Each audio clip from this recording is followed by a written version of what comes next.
diagnostiquée il y a 9 ans. J'avais 54 ans, d'un cancer du poumon métastatique. L'annonce, fut une déflagration, on va dire ça comme ça. On m'avait même dit de mettre mes affaires en ordre. Bon, c'était un interne qui, avait pas encore, les bons mots pour l'annonce et l'accompagnement. J'ai été stupéfaite quand même de ce diagnostic. Je sais pas, 2 mois avant, j'avais fait de la plongée sous-marine, j'avais rien senti de particulier. J'avais juste un petit essoufflement quand je courais, parce qu'à l'époque, je courais régulièrement. Quand on a l'annonce d'un pronostic très sombre, on est tout d'un coup en suspens. D'une part, on se consacre à se soigner, il n'y a plus que ça qui compte.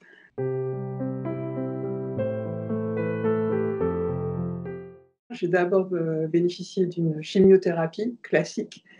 On m'a proposé un essai clinique, mais il fallait attendre, trop longtemps pour pouvoir rentrer dans l'essai clinique et au final, j'ai refusé. J'ai envie de dire que depuis, j'avoue, de temps en temps, j'ai quand même regretté, mais c'est comme ça. À l'époque, psychologiquement, le choc était tel que ce que je souhaitais, c'était pouvoir me soigner le plus vite possible. Il fallait absolument que je rentre dans une dynamique de soins. Donc j'ai fait de la chimiothérapie. Ils ont trouvé que j'étais très en forme au bout de 3 mois. Moi, je me trouvais absolument dans un état catastrophique. Mais visiblement pour les médecins, ça allait très, très bien. Et tout bon, la tumeur primaire s'était un peu résorbée, donc ils m'ont proposé une opération sur mes fameuses métastases de la surrénale. Et ensuite, j'ai fait de la radiothérapie sur le poumon. On va dire 1 an plus tard, un peu moins d'1 an plus tard, il y avait une récidive forte. C'était reparti, la maladie avait, de nouveau, voilà, regagné, et à ce moment-là, on m'a proposé un traitement en immunothérapie et ça a été mon dernier traitement. Je l'ai pris pendant 6 ans et aujourd'hui, je suis sans traitement et depuis peu, officiellement en rémission.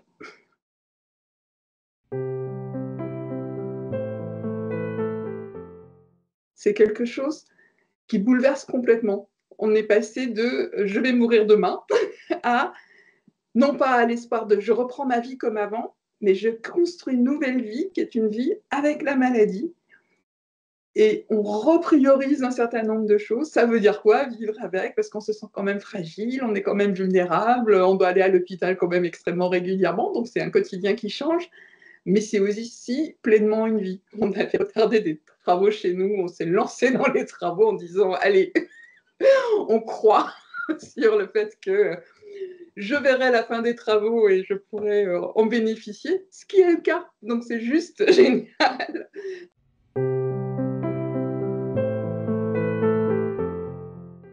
Ça donne une envie de vivre avec un grand V, de pas gâcher, de pas gâcher son temps, son énergie, de pas gâcher les relations avec les gens, une envie de pas perdre de temps. Donc ça a changé beaucoup de choses en fait dans mon fonctionnement et je pense que je suis devenue beaucoup plus exigeante que je ne l'étais sur ce que je vis, clairement.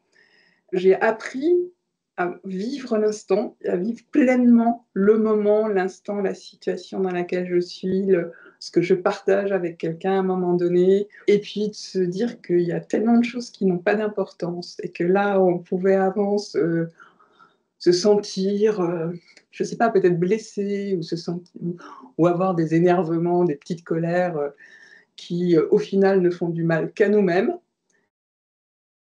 Ça, c'est définitivement fini. J'ai une façon d'appréhender la vie plutôt du côté positif.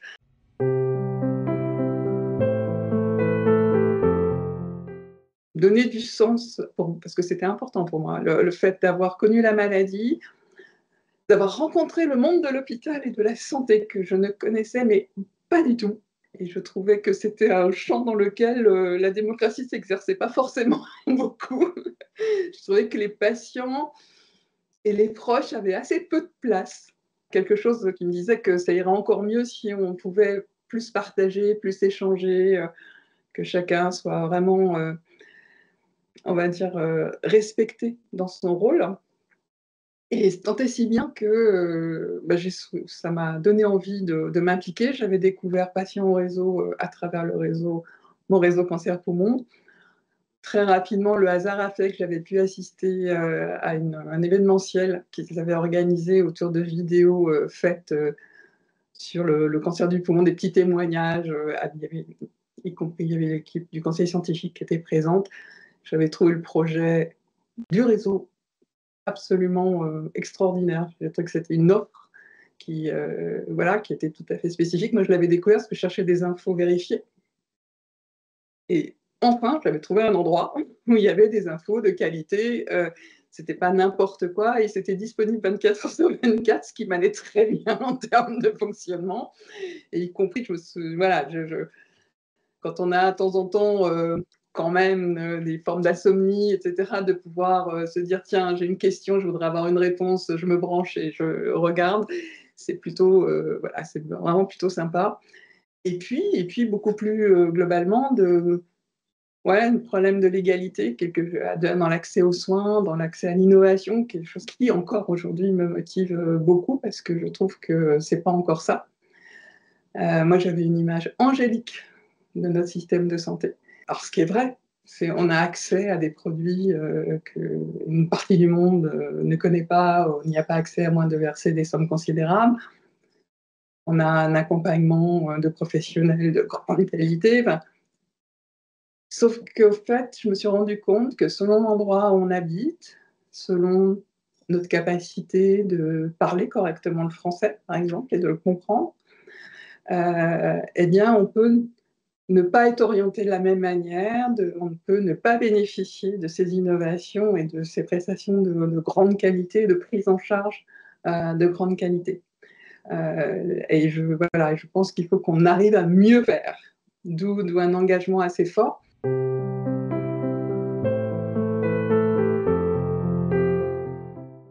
Oui, il faut que le regard change fondamentalement parce que quelqu'un de malade, c'est aussi quelqu'un qui a envie de vivre pleinement ce qu'il a à vivre, avoir sa place dans la société, ce qu'on lui refuse souvent, notamment à travers le travail. C'est soit vous êtes en invalidité ou où on exige de vous une présence à plein temps et au super opérationnel, ce qui n'est pas forcément possible parce qu'on a quand même des examens à passer régulièrement, qu'on peut avoir des séquelles des traitements, par exemple. Il faudrait qu'une société soit plus résiliente par rapport à la maladie et accepte collectivement qu'une partie des personnes qui forment cette société sont effectivement malades ou d'anciens malades, voire de futurs malades, et que donc c'est un élément avec lequel il faut faire et il faut qu'on adapte notre législation, il faut qu'on adapte notre fonctionnement, il faut qu'on adapte nos représentations.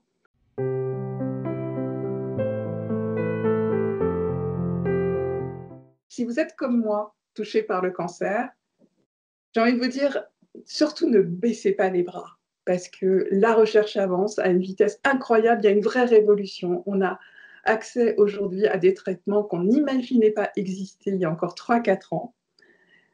Mais l'important aussi, c'est de se dire que pour en avoir le bénéfice, il faut qu'on se maintienne en forme. Un médecin m'a dit ça il y a 9 ans. Il m'a dit, il y a une révolution qui arrive, s'il vous plaît, restez en forme pour pouvoir en bénéficier. Et donc, continuez à marcher, même si vous êtes là au fond de votre lit en chimio, ce qui était le cas, j'étais vraiment comme une serpillière. Il me dit, forcez-vous, essayez de bien manger, même si vous n'avez vraiment pas envie de manger et que tout a un goût absolument abominable. Essayez de marcher, de maintenir une activité physique, parce que demain, il y aura peut-être un traitement qui vous sauvera complètement. Et pour pouvoir en bénéficier, vous devrez être en forme. Ça s'est révélé juste.